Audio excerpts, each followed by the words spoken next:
In this episode, I'll be featuring the Bruce Lee collection of fan and collector Josh Gomez, and it's coming right up.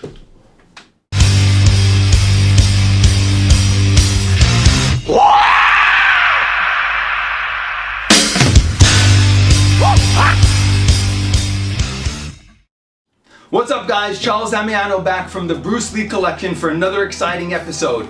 In this episode, I have the pleasure of being with Josh Gomez.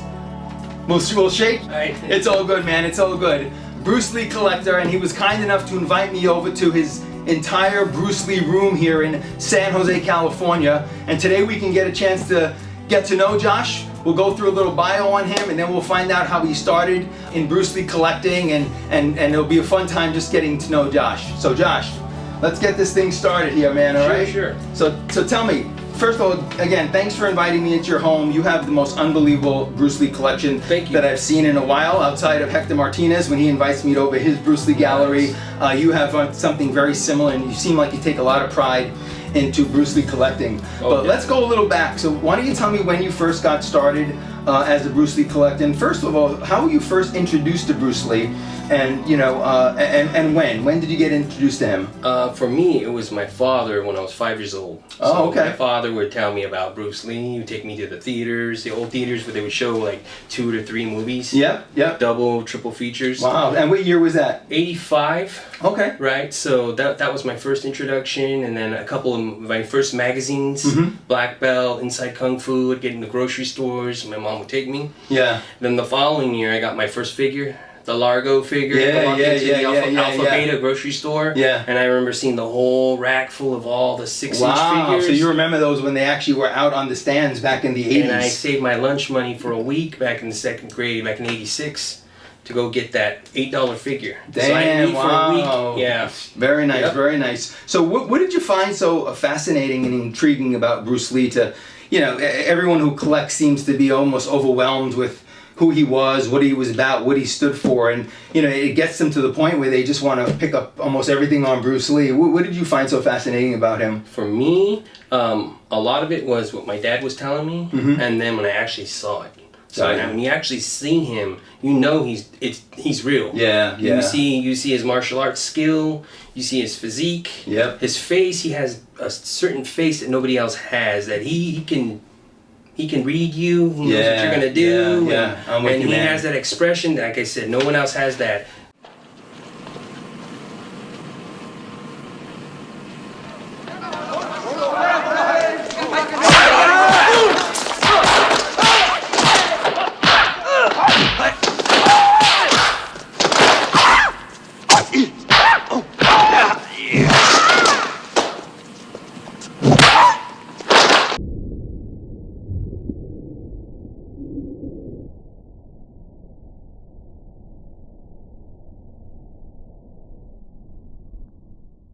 Just that whole look and aura that he has. Yeah. So I'm with you. He had the most charisma and screen presence of anyone I've ever seen. Oh, and definitely. He just, when I saw him back in 73, 72, he was still alive. So to see him in Fist of Fury explode off the screen, knowing he was, around still, was just mesmerizing for me as a kid at, 13 years old. I was just blown away. I just never seen anyone with that kind of screen presence before.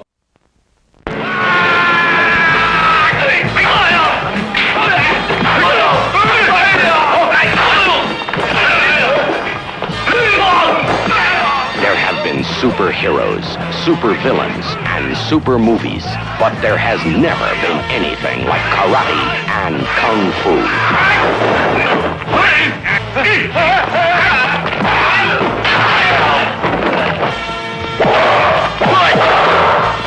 And Bruce Lee, he's the man with the fists of fury.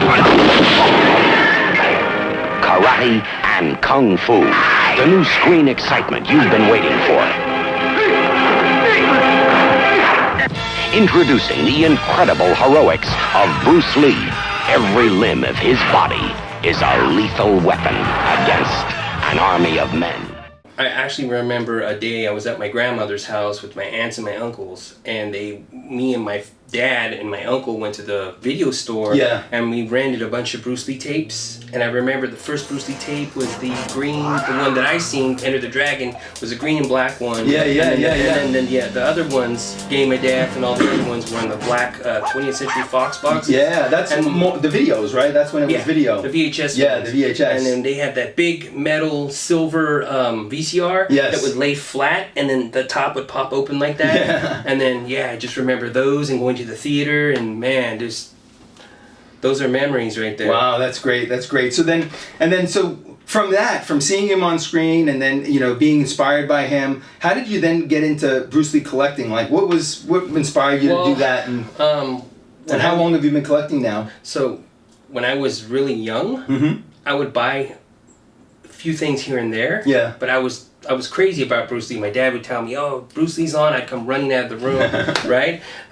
So I didn't take collecting seriously when I was real small. Okay. I would have stuff, magazines, but I didn't take care of them. It wasn't until I was about 19, 20 that I really started. I said, okay, I'm still, in love with this, but I want to start protecting my magazines. I'll pick some up here and there, but I didn't protect them. Then I started putting them in sleeves and protecting them, and then I just started going crazy. Yeah. Buying everything I could. I didn't know about Facebook and all that. I remember I would just come home and just sit there and look at all my stuff, and I knew there was collectors, but I didn't know there was collectors like this. Yeah. I thought it was just like, wow, I mean, like, I'm really, this is what I love to collect. Yeah. And then when I got on Facebook, I was like, oh man, this is crazy. There's a lot more than I knew. Yeah. Because it's not like sports where there's 49ers fans. You can go outside and just find any 49ers fan or basketball fan. This is like, Bruce Lee is like, there's a lot of fans, but you can't just go out and find them. Yeah, you have to connect with them online to find them. Yeah, so it's a little easier now, like you said, with the Facebook groups and with YouTube and Instagram, so you can kind of connect and find them a little easier. Back in the day, when I was growing up as a kid and I started collecting mostly with magazines, I had to find little clippings in magazines, and somebody was selling a catalog, and you'd send them $3 to get the latest catalog to see what kind of memorabilia was out there on Bruce Lee. Right. And then all your communications back then was through snail mail. So you'd write the person a letter, it'd come back, and it would build through referrals. Now it's at least a little easier to find collectors. There's thousands around the world now that are into Bruce Lee collecting that I've met just through the channel, which is great. Oh yeah, I mean, that's how I met you, man. Yeah, on. Which is great. Yeah. So tell me about what style of collecting you do. I mean, there's so many people, like, I interviewed Hector Martinez numerous times, and he's been on my show, and he loves collecting in the old days, vinyl and albums and records, and then he's expanded into figures, and now he loves vintage stuff. And, when I started, I did the magazine thing, the movie poster, the books, the photos, and then I got into the figures later on, and I did a little bit of everything. Some people seem to specialize in one thing, other people like to do a little bit of everything. Right. What do you like to do with your collecting? I mean, you have an amazing collection here, and I see you take a lot of pride in displaying it, but what do you like to specialize in? Well, I'm a little bit of everything. Okay. But if you want to just categorize my favorite, it would have to be pretty much the Chinese stuff, the stuff from Hong Kong before Bruce Lee died. Okay.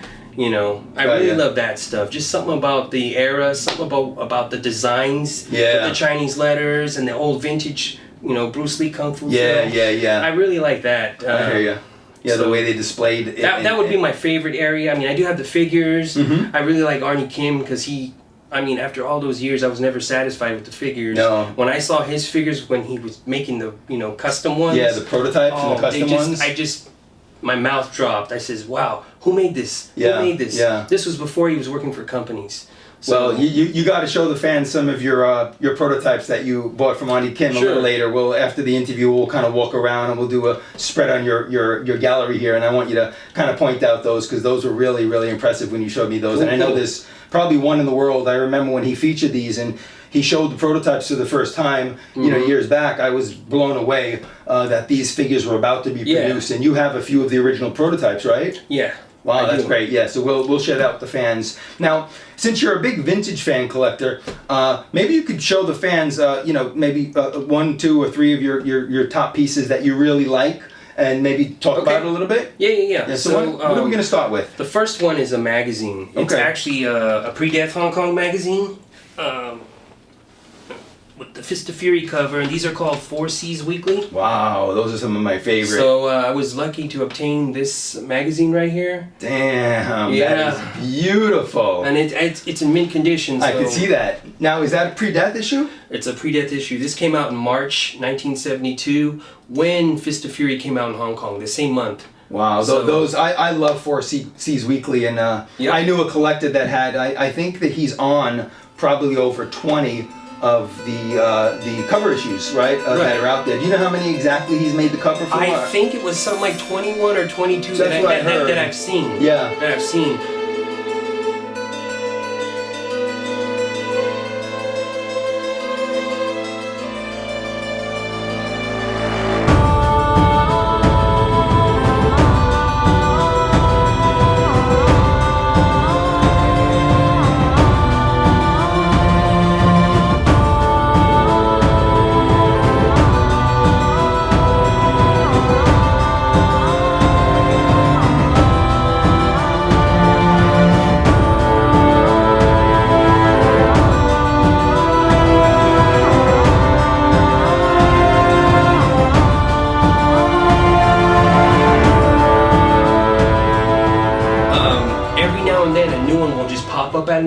Remember, these were printed on a weekly basis. Right. So it's a weekly magazine, unlike Golden Movie News, which is a monthly magazine. Yeah. So there's a lot less of these in circulation.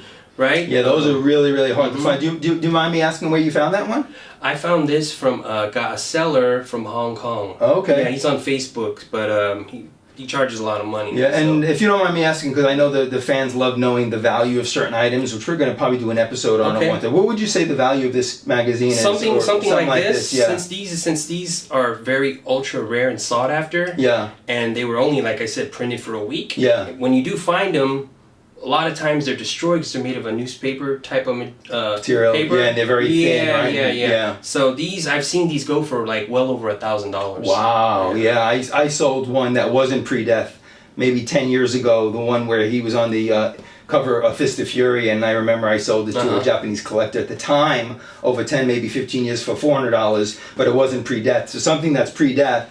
Yeah, and also based on the condition, right? And the cover. Condition and the cover. Yeah. The greater the condition, the more the value goes up. Exactly. Yours looks like it's in mint condition here, man. This is like top notch. Yeah, it's wow. Pretty mint. Well, you did a beautiful job framing it. I could see you take a lot of pride in displaying your collection. So thank you for sharing that one with us, man. Okay. So what else you have in line for us? Okay, so my second one, just one of my few other items that I really love. Yeah. Is this right here. This is a flyer from 1973 of Enter the Dragon. That is so beautiful. This is from Singapore, and it's made by the Cafe Organization. Okay, so that was a Singapore flyer of Enter the Dragon that came out just when the movie was released? A little bit like about a month or so after the movie came out in Hong Kong. This is printed in Singapore. It's a Singaporean flyer, but it was actually used in a Malaysian theater. Oh, okay. I never even seen that flyer before, to be honest with you. That looks super, super rare. Yeah. And where did you pick that one up? I picked this up off a collector in Malaysia. Oh, you did? Yeah, so... and was it through eBay, or just kind of, he just discovered you found him? And yeah, it was through eBay. Contacted him, asked him if he had any of these, and then he luckily had this one that I was looking for. And it's man, I love the frames you put it in. You have the gold border around it and the black frame. It really makes it pop. I mean, I could see you take a lot of pride in it. And I know it's not cheap to put pieces like this in frames. The framing alone is a few $100s. Well, that's kind of why it took a long time for me to have you come over and do the episode. Yes. Because it costs a lot of money to do the framing and matting. So. Yeah, I know. I've been asking you for a while now, and you kept saying, I have a few more things I want to frame. But it was well worth the wait, Josh. You did a great job. So, yeah, man, thank you for sharing that one with us. Okay. And what else do you have here that you framed and that you really enjoy as far as vintage memorabilia in your collection? This one right here is from Fist of Fury, and this one's actually from Hong Kong. This is one of the actual theater booklets that they would give out at the premiere of the film. Right. When it came out. So a lot of people see these and they get confused and they think they have the original one, but it's the logo. that you can tell. Oh, I see. You got the Golden Harvest logo over there. This is the logo that was used in 71 and 72. So okay. This is the actual first edition booklet from the theaters that came out. Wow, so that's pre-death issue also then? This is pre-death, yeah. So that's 71, 72. March 72 this came out, right when the film came out. Yeah, I just have an affinity for Golden Harvest memorabilia, whether it's lobby cards, movie posters, you know, flyers like this with the Golden Harvest logo on there. It's just simply beautiful. So there's two other editions. There's one that has the Golden Harvest wheat logo. Okay. The little GH with the little wheat going down it. That's a second edition one. Okay, and the third edition one has a little square. Oh, okay. That's usually the easier one to get. Has a square Golden Harvest logo. Right. So yeah, this is the very first one. And what would you say the value of something like that would be?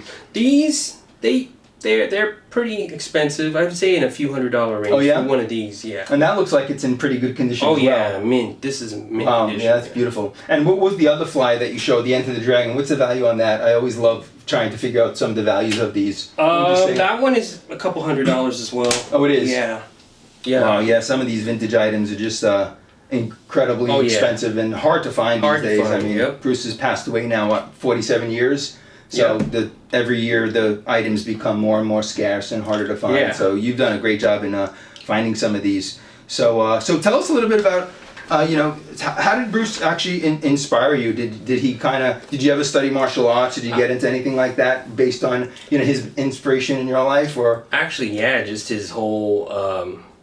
Just the way he moved, right? Just the way I love the movement of martial arts, punches and kicks. So I actually did do a little bit of Taekwondo. Oh, nice! That's how I started. I did a little bit of original Oakland JKD through Felix Macias Jr., which his father, Senior, learned through Bruce and James in Oakland in the 60s. Okay. Yeah, so nice. Yeah. So you did a little JKD, a little Taekwondo for some kicking action there.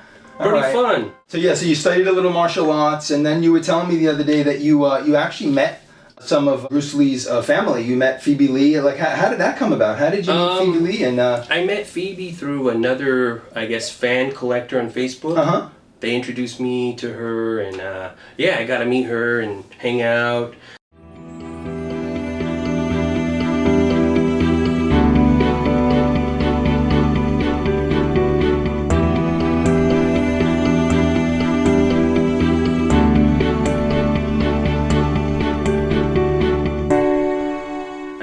Joe and Annie. Wow! So did you go to their place? Did they come over to your place? Both. Well, actually, Phoebe came here, and I went to her place. Then Alan Joe, I went to his place a handful of times. Yeah. And I went to George Lee's 94th birthday. Oh, fantastic! Yeah, I met him. Because a lot of them are still out here, right in California. Yeah, they're getting older. I know. They're out here. So what did Phoebe tell you anything interesting about Bruce that you didn't already know about him that you can share?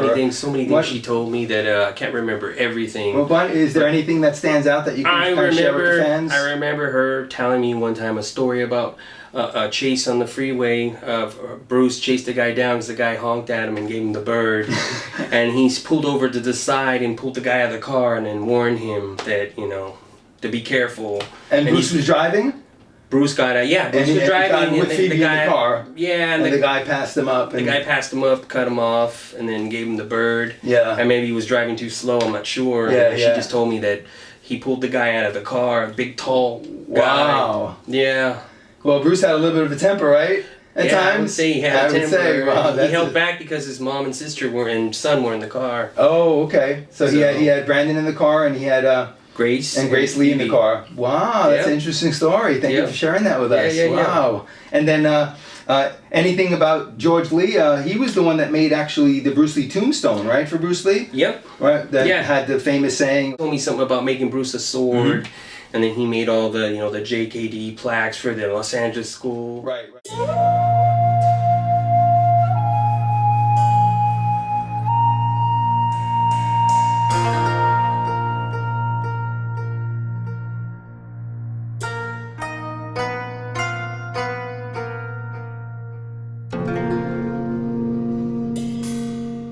They opened in '67. Yeah. So. Josh Gomez shares some thoughts on Alan Joe, close friend and student of Bruce Lee. He just told me a little bit about all that stuff and how he improved Bruce's body, and Yeah. Wow. Yeah, he was he was into weight training, right? Oh yeah. Yeah, big time. Yeah, big time.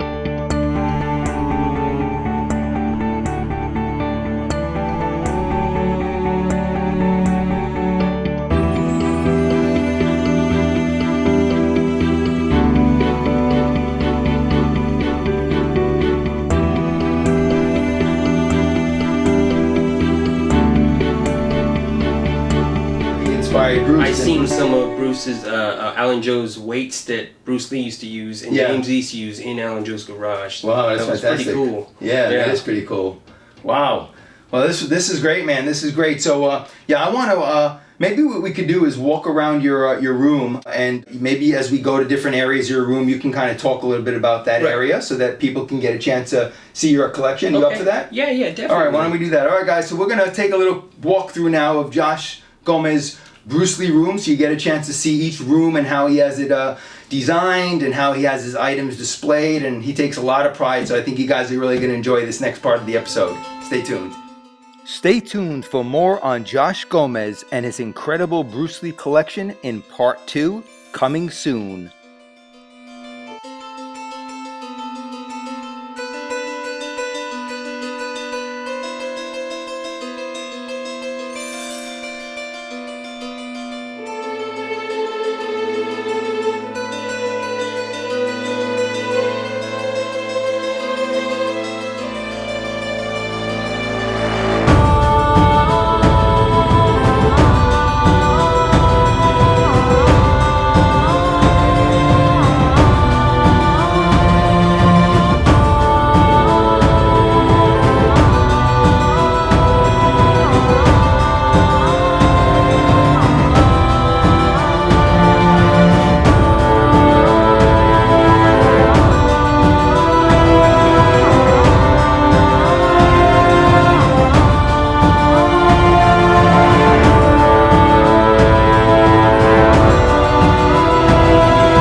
So Josh, I want to thank you once again for bringing me into your home here and allowing me to see your beautiful Bruce Lee collection. I really appreciate you having me over here. Thank you for coming. And thank you guys for always tuning into the station. It's the fans and collectors like you to keep us going and inspire us to make these episodes that come out each Friday. So again, Josh would love to hear from you in the comments. I hope you enjoyed these episodes. Please let him hear from you. Let him know what you thought of the collection. If you liked the episode, please give it a thumbs up. And if you're new to the channel and haven't subscribed, please hit the subscribe button. And until we get together again next time, as always, Charles Damiano from the Bruce Lee Collection saying, have fun collecting. Thanks, guys.